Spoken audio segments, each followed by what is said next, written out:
Bonjour à tous, je suis très heureuse de vous retrouver, Sophie Chevelu, coach PNL à Genève. Je vais vous parler des pervers narcissiques au sein de la famille, autant des victimes et du syndrome de Stockholm, de pourquoi vous éprouvez toujours de l'amour pour votre parent pervers narcissique. Donc voilà, je remets un petit peu dans le contexte et vous vivez, vous subissez les comportements d'un ou d'une pervers narcissique au sein de votre famille, que ce soit votre père, votre mère, votre frère, votre sœur, cousin, tante, oncle, grands-parents. Tout est tout à fait possible à partir du moment où vous êtes proche et que c'est assez répétitif. Évidemment, ce que vous ne comprenez pas, c'est que vous continuez à subir, mais vous y retournez tout en ayant de la compassion, de la pitié ou de la culpabilité. Et c'est ça qu'on appelle le syndrome de Stockholm en famille. Donc ce parent, ce membre de la famille toxique, mauvais, il va exercer une violence psychologique ou physique sur vous. Et en même temps sur un de vos parents et devant vous. Donc quand un enfant subit ça, ça veut dire qu'il est témoin et qu'il est pris à partie. Donc si vous avez été enfant et que vous avez subi de voir votre mère prendre des coups, votre père prendre des coups ou être rabaissé, c'est très traumatisant. En fait, l'enfant que vous étiez, il ne pouvait pas s'opposer à son parent méchant, par peur de ne pas être aimé, tout simplement, d'être rejeté, d'être puni ou d'être privé de quelque chose, même de nourriture ou de quelque chose de matériel. Donc du coup, l'enfant, qu'est-ce qu'il fait? Il s'isole, il s'autodétruit à cause du stress constant et de la culpabilité. Parce que vous ne pouviez pas venir en aide à votre parent qui subissait. Donc vous êtes autant victime que votre parent agressé. Il ne faut pas le négliger, il ne faut pas le minimiser. Ce n'est pas parce que vous n'avez pas pris les coups que vous ne l'avez pas mal vécu et que c'était moins important. Pas du tout. Ce stress subi, justement, il peut emmener l'enfant vers de l'autodestruction. Des comportements addictifs, l'automutilation, l'anorexie, l'échec scolaire, d'avoir plus envie de rien, d'être dégoûté, de se sentir vide, qu'il y a un arrêt de croissance de l'énurésie ou de l'encoprésie. Enfin, il y a plein de maladies et de maladies d'autodestructrices qui se mettent en place, sans parler aussi des maladies dues aux maladies nerveuses, l'eczéma, le psoriasis, le zona, enfin toutes ces choses-là qui peuvent atteindre l'enfant aussi. Ou bien aussi, l'enfant peut devenir violent à son tour, c'est-à-dire pour pouvoir s'identifier à son parent agresseur. Mais cet enfant-là n'a aucune autonomie, il doit toujours faire comme son parent lui dit de faire. Ses pensées ne lui appartiennent pas. Donc ça sera à travers le parent toxique. Mais voilà, l'enfant agit comme ça parce que c'est son moyen de survie. Dans le cas où le parent victime s'échappe, le parent pervers narcissique s'en prendra à l'enfant. D'accord? Parce qu'il a besoin d'expulser sa colère, sa haine sur une cible à sa portée. Il n'a pas d'empathie, il n'a pas de bienveillance, donc il va à aucun moment se dire « Ah mais non, c'est un enfant quand même, je ne vais pas lui taper dessus ». Non, il a besoin de se défouler, il a besoin que ça sorte, il faut que ça expulser, c'est vraiment le bon mot, donc il va s'en prendre à celui qui est sous la main. Donc, dans le cas du parent pervers narcissique, complètement parano. Ils le sont tous, mais il y a des degrés différents. Du coup, il ne supportera pas les comportements de son enfant, surtout si cet enfant n'était pas attendu. Comme on dit, c'est un accident, c'est terrible de dire ça, mais voilà, qu'il ne soit pas attendu ou qu'il soit différent d'une manière ou d'une autre. C'est-à-dire que comme ça ne va pas lui faire et que l'enfant ne sera pas parfait, le parent pervers narcissique, il va s'acharner dessus et le rendra responsable de tout, d'où la culpabilité que vous vivez tout le temps. Il trouvera son enfant insupportable, manipulateur, responsable de tous ses problèmes, même de ses problèmes de couple. Et si l'enfant, il est au potentiel, hypersensible, trop créatif, trop intelligent, trop humain, ça va le rendre dingue, le parent pervers narcissique, ou là, hein, je dis le pour aller plus vite, mais c'est le ou la pervers narcissique. Donc en fait, la moindre différence, il ne va pas la supporter et il va la stigmatiser.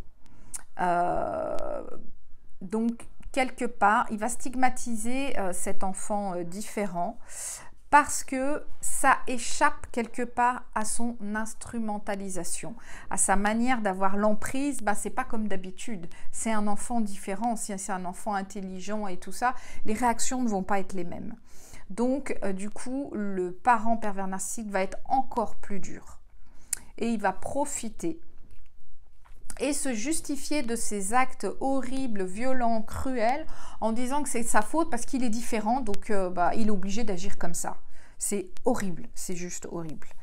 Donc il va culpabiliser l'enfant parce que c'est de sa faute, et puis il va le rejeter tout le temps, en ayant des comportements complètement destructeurs, en le dénigrant, en ne lui répondant pas quand il lui parle, en ne lui disant pas bonjour, ni bonne nuit, comme s'il n'existait pas, comme si, je sais pas, s'il arrivait quelque chose d'important dans la vie du parent pervers narcissique, il va absolument pas le dire à son enfant, pour que l'enfant se sente bien exclu et rejeté, sur des choses vraiment graves. Ça peut être une réunion familiale, et puis t'es pas convié, il lui le prévient pas, puis non, il n'y a pas de place pour toi au dernier moment.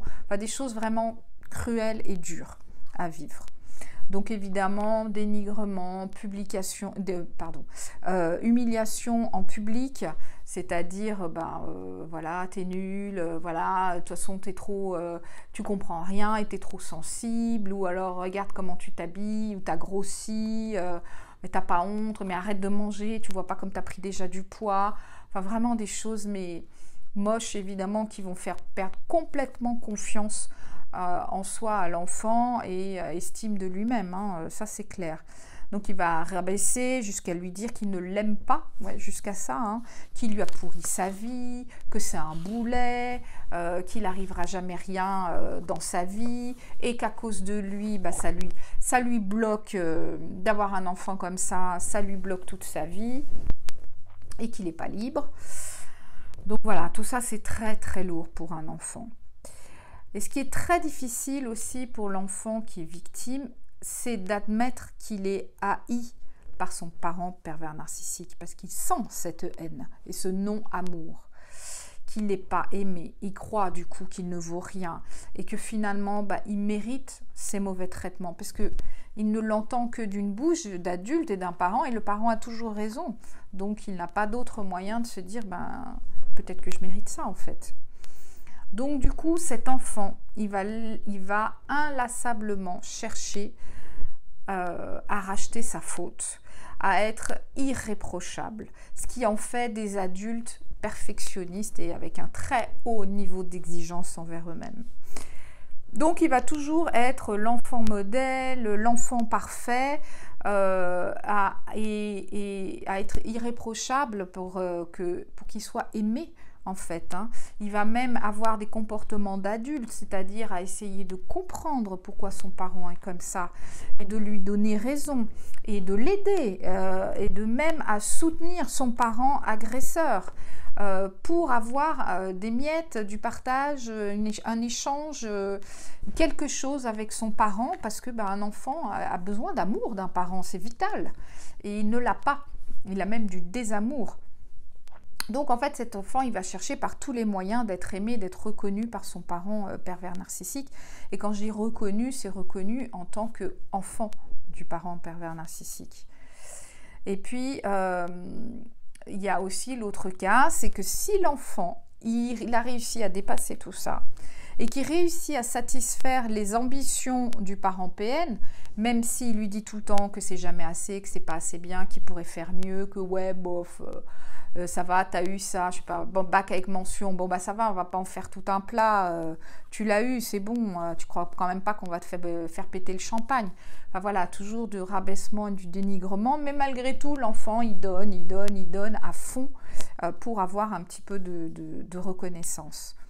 Donc, s'il arrive à avoir de ça, de répondre aux exigences de son parent pervers narcissique, le parent pervers narcissique, il va s'approprier les lauriers et puis il va s'en servir comme faire-valoir sur le plan social, parce que évidemment que le regard des autres, c'est ce qu'il y a de plus important pour le pervers narcissique. Donc cette fameuse façade. Donc si son enfant, il est beau, c'est grâce aux parents pervers narcissiques. S'il réussit ses études, c'est grâce à lui, parce qu'il lui a choisi la meilleure école ou qu'il lui a payé une école. Donc c'est grâce à lui, mais pas du tout grâce au travail que l'enfant a donné. S'il a réussi professionnellement, c'est aussi lui qui brille. C'est pas l'enfant qui va briller. Donc le ou la PN, il veut toujours avoir une image parfaite socialement parlant. Autre chose, l'autre phase du parent PN avec son enfant, c'est que il se positionne en victime. Il fait toujours, vous savez, le triangle dramatique. Le PN, il est soit bourreau, soit victime, soit sauveur. Donc là, il fait sa victime pour que son enfant vienne en aide. Puis évidemment, l'enfant accourt parce qu'il se dit qu'au moins, si on lui demande, c'est qu'on lui fait confiance, c'est qu'on l'aime. Donc le parent, évidemment, l'enfant va tout faire pour aider son parent. Et puis ça marche, parce que déjà aussi, l'enfant, il est empathique, il est sensible, il ressent la souffrance de son parent PN, enfin ce qu'il fait croire, donc il veut lui venir en aide. Parce que l'enfant, il ne peut imaginer qu'un parent, il puisse être aussi méchant et aussi cruel. Il se dit, non, voilà, il souffre, donc il voit bien que je souffre aussi, qu'il sait ce que c'est, donc je vais l'aider, puisque lui aussi souffre. Et puis que c'est très dur, déjà de réaliser que son parent est pervers narcissique, mais de l'accepter, c'est très difficile. Un enfant, il n'est pas capable de l'accepter, ça prend du temps, un travail sur soi, c'est ce que je fais dans l'accompagnement d'ailleurs que je propose, c'est l'acceptation que son parent est toxique. C'est pas facile, c'est un chemin qui est assez long. Ensuite, l'enfant, qu'est-ce qu'il fait? Il trouve des excuses toujours à son parent. Il justifie ses actes, il lui pardonne, il lui trouve toujours des excuses. Oui, mais s'il a fait ça, c'est parce qu'il était énervé. Il faut comprendre qu'il a une vie qui n'est pas facile, qu'il travaille beaucoup, puis qu'il fait tout pour moi. En fait, il répète tout ce que son parent PN lui a dit. Et puis, il s'accorde que c'est normal, que c'est une vérité. Et en fait, l'enfant, il veut à tout prix croire que son parent va changer. Ok, il est comme ça, mais je suis sûre, il m'a montré des fois des petites bribes où il pouvait être gentil, où il pouvait être dans l'empathie. Donc, ça veut dire que ça peut changer. Et en fait, l'enfant, et l'enfant qui devient adulte aussi, pense toujours qu'il va y avoir un changement, une amélioration, une reconnaissance et de l'amour. Ça n'arrive jamais. Mais c'est ça qui est difficile. C'est que tant qu'on y croit, qu'on a ces attentes-là, on souffre. Donc en fait, il est toujours dans l'attente d'un geste, d'une démonstration d'affection, une sincérité. Bref, que toute cette horreur, ça s'arrête une bonne fois pour toutes et qu'il puisse enfin vivre en toute sérénité. Et parce que ce stress, il est oppressant et il est incessant. Plus l'enfant y croit et espère un changement de son parent PN, et plus le ou la pervers narcissique est exaspéré et énervé. En fait, il croit que son enfant veut avoir le dessus et qu'en fait, l'enfant essaye de changer, de vouloir ce changement, de lui demander de changer. Pour le PN, ça veut dire que l'autre veut avoir le dessus sur lui et le dominer. Et ça, c'est juste impossible. Donc du coup, qu'est-ce qui se passe? Le parent pervers narcissique, il va vouloir encore plus le détruire pour bien lui montrer « c'est moi qui commande, c'est moi le chef, c'est moi qui te domine et toi, tu n'as rien à dire. Tu restes en bas et tu restes bien à ta place. Moi, je suis en haut, c'est moi qui brille, toi, tu n'es rien. » Donc c'est encore pire. Et puis il va faire ça, le parent pervers narcissique, avec son enfant et sa conjointe. C'est la même chose. Plus on est en empathie aussi avec le parent pervers narcissique, et plus en fait le pervers narcissique il va attaquer par surprise, c'est-à-dire qu'il a réussi à vous amadouer et clac, il va vous prendre au moment où vous y attendez le moins. C'est-à-dire dès qu'on baisse la garde un petit peu sur la peur et qu'on se dit bon ça va, ça se passe bien, c'est cool, on a une discussion normale et tout, et plus pouf, c'est là où ils attaquent le plus fort. Alors voilà, et aussi ce qui se passe, c'est que malheureusement, le parent sain, il n'arrive pas à soutenir son enfant. Ce qui fait que l'enfant, il est victime et du coup, il est privé de sa jeunesse parce qu'on lui demande d'être adulte beaucoup plus tôt. Il doit être adulte avant l'âge. Donc voilà, ce syndrome de Stockholm, ça permet de comprendre pourquoi les enfants, le conjoint du PN, le protègent, l'excusent, veulent l'aider, le comprennent. Ils sympathisent même avec lui. En fait, c'est uniquement par peur des représailles. C'est uniquement par peur de mourir. C'en est là. La peur est tellement grande, les menaces sont tellement géantes tout le temps et constantes que c'est d'être sympathique avec et d'éprouver de la sympathie pour son agresseur. C'est un moyen de rester en survie, en fait, tout simplement. Donc, comme je disais, parfois, il y a certains enfants qui adoptent les mêmes comportements manipulateurs pour être protégés quelque part. Et puis, dans l'espoir d'être reconnus et aimés de leurs parents pervers narcissiques. Donc, il faut savoir que ces enfants, ils sont profondément tristes et malheureux, ou cet enfant que vous êtes, ou cet adulte que vous êtes devenu. Et que c'est bien sûr que ça détruit complètement et que c'est de l'autodestruction par son parent pervers narcissique. Et le pire, c'est qu'il utilise cette souffrance que vous vivez pour vous attaquer et vous piquer encore plus loin et encore plus fort. Parce que le but, c'est de détruire à tout prix et que vous restiez des victimes tout le temps. Mais il faut savoir que cet enfant et sa souffrance ne sera jamais pris en considération parce que le pervers narcissique n'a pas d'empathie. Donc, il ne peut pas comprendre la souffrance. Et la sienne uniquement par son narcissisme, celle des autres, non.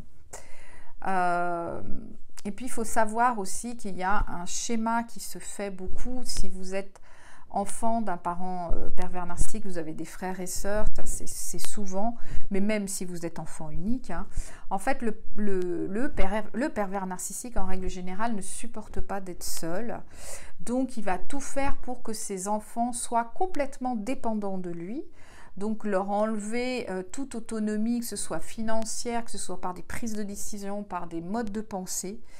Et du coup, il fait tout ça pour avoir ce qu'on appelle un bâton de vieillesse, une béquille de vieillesse, c'est-à-dire que ses enfants soient toujours autour de lui et près de lui et qu'ils ne se retrouvent jamais seuls. Et que même au plus vieux, ses enfants seront toujours là pour le soutenir. Donc ça, c'est vraiment un mode de fonctionnement qu'ont les parents pervers narcissiques. Et ensuite, le pire, c'est que quand vous allez être adulte, il va tout faire pour détruire votre couple, parce que ce ne sera jamais la bonne personne, elle ne sera jamais assez bien, il lui trouvera toujours des poux, parce qu'il ne faut pas qu'il y ait quelqu'un qui puisse se mêler dans cette emprise que cette personne veut avoir sur vous. Ce parent pervers narcissique, il faut qu'il soit libre de faire comme il veut, donc il ne faut personne dans ses pattes. Et quand vous allez avoir des enfants, il va s'approprier ses petits-enfants, hein, et puis il va leur monter la tête contre vous pour encore avoir du monde autour de lui ou d'elle.